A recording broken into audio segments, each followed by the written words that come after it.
This is responsive application.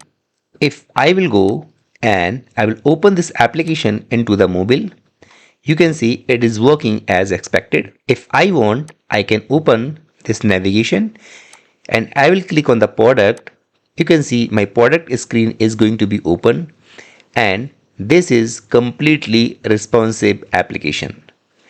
If you want, you can left scroll and you can right scroll, you can vertical scroll and you can horizontal scroll. Same application, if I want to open it in the tablet, you can see this is completely responsive, right? And this application I want to open in Canvas, you can see the Canvas app. How we can design this, that we will talk in my later session, but today we will discuss what is the container. With the help of container, I created this application. So if we will see the definition and what we are going to discuss in this video, I have everything mentioned over here. If you will see what are the containers in Power Apps. Containers in Power Apps are layout control that act as a holder for other controls such as label, button, galleries and form. In a simple language, if I will say this is my application and here this is the container. Inside the container, you can hold all the control in a responsive manner. There are three types of container, and the container I will show you. Whenever you will create a new application, there will be option which type of application you want to create. So here I have chosen responsive application. In the responsive application, screen 1 is by default created by header, main content and the footer content. If you will see, this is my horizontal container and this is vertical container, and there is one more container that is unresponsive container. This horizontal and vertical containers are responsive container, but the container is not a responsive container. I will show you. Let me create a blank screen over here. Now I will add a container. Okay, and if we will type the container, you can see here are three types of container. I will choose the container. This container you can drag and drop anywhere into the application, right? If you want, make it bottom, make it down, and inside this, if you want to put any label, this label you can drag anywhere into the container, right? But similar, if you are going to use horizontal container or vertical container, you cannot drag and drop the control inside the container. They will adjust the control accordingly. Now let me put a horizontal container over here. This is horizontal container. This container you can go, you can put the height and width whatever you want. I will let you know what is parent.width and parent.height, but before that I want to tell you few property of the container. This is horizontal container. If you will see the direction, it will move all the control horizontally. What I'm trying to say, if suppose here I will put a text box. See, my text box is just going to be started from the beginning. Again, if I will put next text box, it will start from the end of my first control. Then again, if I will go, it will start again from my last control.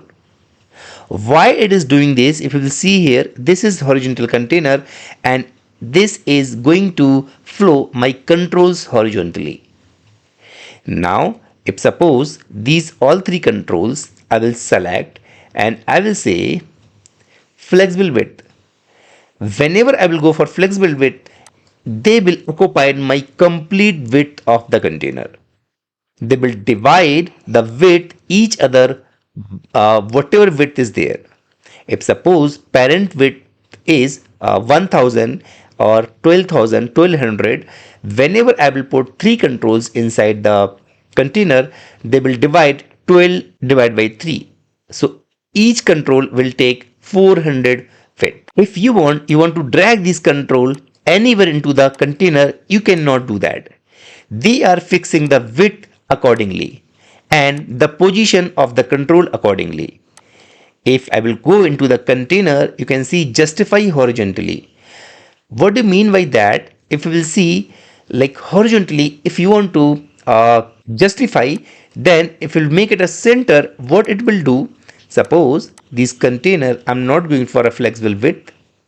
Okay, I will take this width and you can see my all the controls are horizontally now. Similarly, if for this control, if I'm going vertically center, they will be vertical into the center. If you will see, the all controls are vertically into the center. And similarly, there is two more property, end and stretch. If I'll go for end, they will be into the end. If I'll go for stretch, they will be stretch and will take the complete width of my container. Now, similarly, I will go and I will add a vertical container. So this is my vertical container and this I will make height and width. And now I will add a label control or text input control.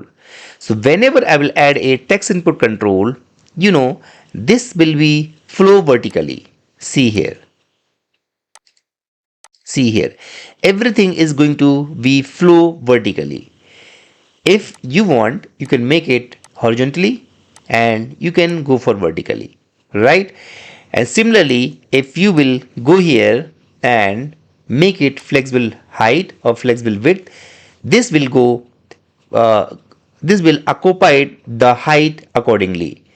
Similarly, if you want to go and make it into the center, and you can go and here you can make it in a center, right? So these all three controls are coming into the center.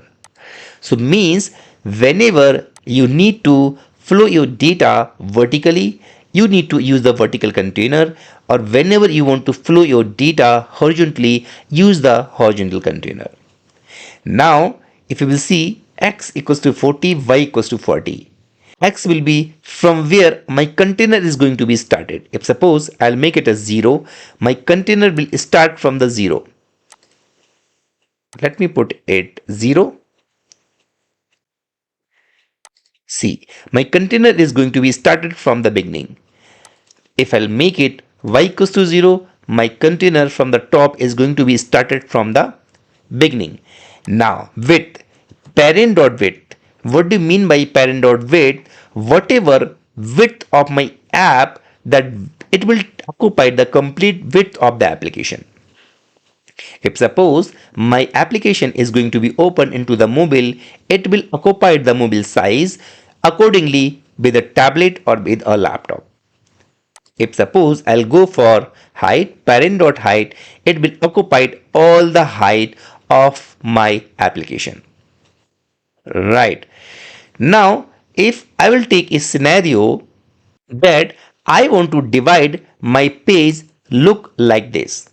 Now first, there should be a header, then second, there should be a flow, then in a third, there should be 3 boxes, and in a fourth section, there should be a gallery.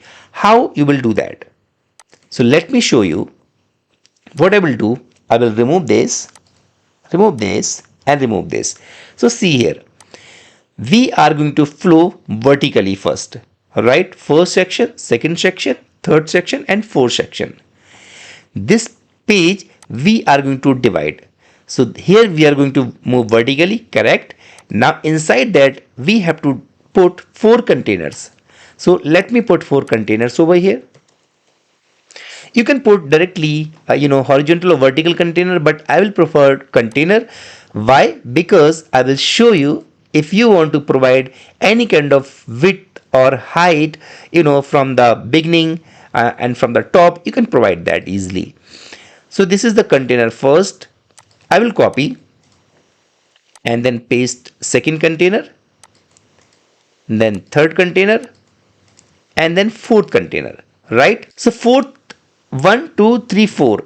Now this size is very small, so what I will do, and for all the containers I will make minimum height as a 0 and minimum width is a 0.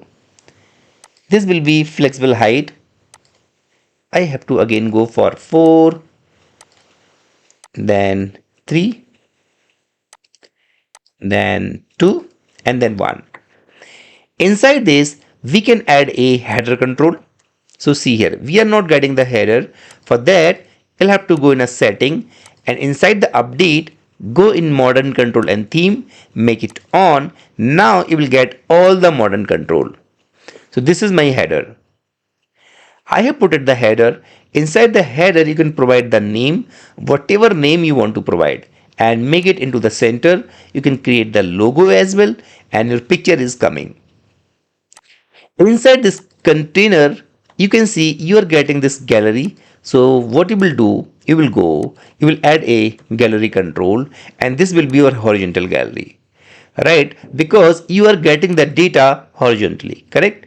Now what you will do, you will go x, you will make it a 0, y will be 0, width will be parent dot width, and height will be parent dot height. So that's your section number 2. Now in the third section, you can see this is going to be divided into 3 parts. Now what you will do, inside your container, you will put a horizontal container, container number 3. What I will do, I will go and put a horizontal container. X, I will make it a 0. If you want, you can directly put the horizontal container on the top. Size will be 0.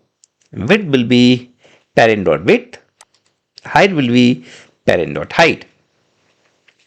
Inside this container, we'll have to add 3 containers, right? So, container, then container, and then container. So 3 sections, section 1, 2 and 3. I will put a label control so that you will understand what we are trying to do. Label, copy, and this label, copy and paste the label. So the first is inventory status summary, and the second is top request product, and the third is inventory by status.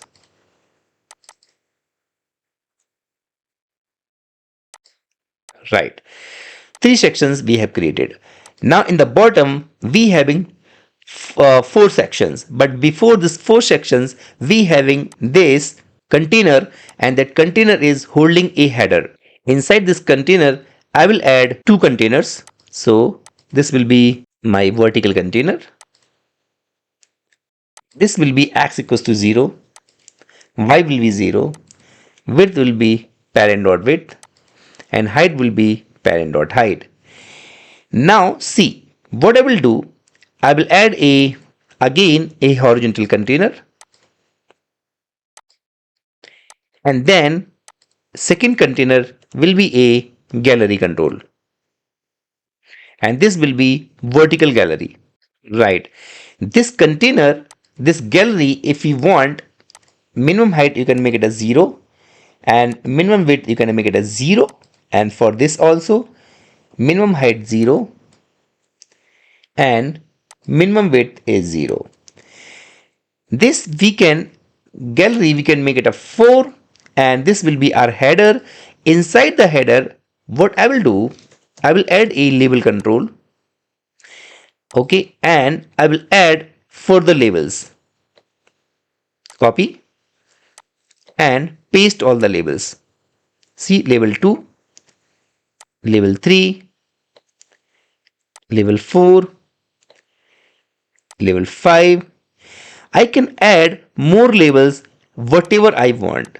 What I will do now, I will select all my labels and make flexible width on, and minimum width I will make 0, and height I will make 100% height. So minimum height I will make it a 0. See, I can see my all labels over here, right? So this structure, you can see here, everything is coming as expected. This is my header, this is my workflow status, and this is my uh, three galleries, and this is the header, and this is the gallery. So if you want to design any kind of a screen, you can split your complete screen by the container. So I hope you understood everything about the container, how the container work, what is the horizontal container and what is the vertical container. Now I will tell you why I added this container inside the container. So suppose if you will see here, this is the container, okay, this is the container, this is the container. This container is horizontal container. This will move all my containers, horizontally. But if I want to make a gap between all these three containers, what I will do, I will go in a gap and I'll make it a 16 pixel gap. See here, if you will see, I can see all the gaps over here, right? And if I want, what I will do, from the top, I'll make it a 5 pixel, 5 pixel, 5 pixel and 5 pixel. Now this light, I will go for extra bold, and border radius, I'll make it a 16. Okay. And now see, you can see all your borders, right? If you want to see your all borders, you can go and make it a 10, 10, 10 and 10. Now what you will do, you can go for these all three containers together and make a border radius solid and go for 1 pixel, and you can see now your all borders are coming as expected. See here. Now this also, if you will see, we having some gap between these all three containers, right? So what I will do, I will go in my main container. This is my main container, right? If I want the gap between all the containers, what I will do, I will go here and I'll make it a 16 pixel gap. You can see my all containers having 16 pixel gap in each others. So this is the gap property of the container. Horizontal overflow and vertical overflow, I will let you know in my next video whenever we will working with a responsive dashboard. In the dashboard, I will show you what is horizontal overflow and vertical overflow. So this is basically whenever we are working with a responsive application and we want to open our control into the mobile, we want a scroll bar horizontally and we want a scroll bar, a vertical scroll bar. And that's what we will use the horizontal and vertical overflow. So I think now you know everything about the containers, and in my next video I will let you know how we can make a responsive dashboard, a beautiful dashboard, so you will get a very good clarity, very good picture about the containers. So I think you love this video. If you love this video, then please subscribe my channel. Thank you and bye bye.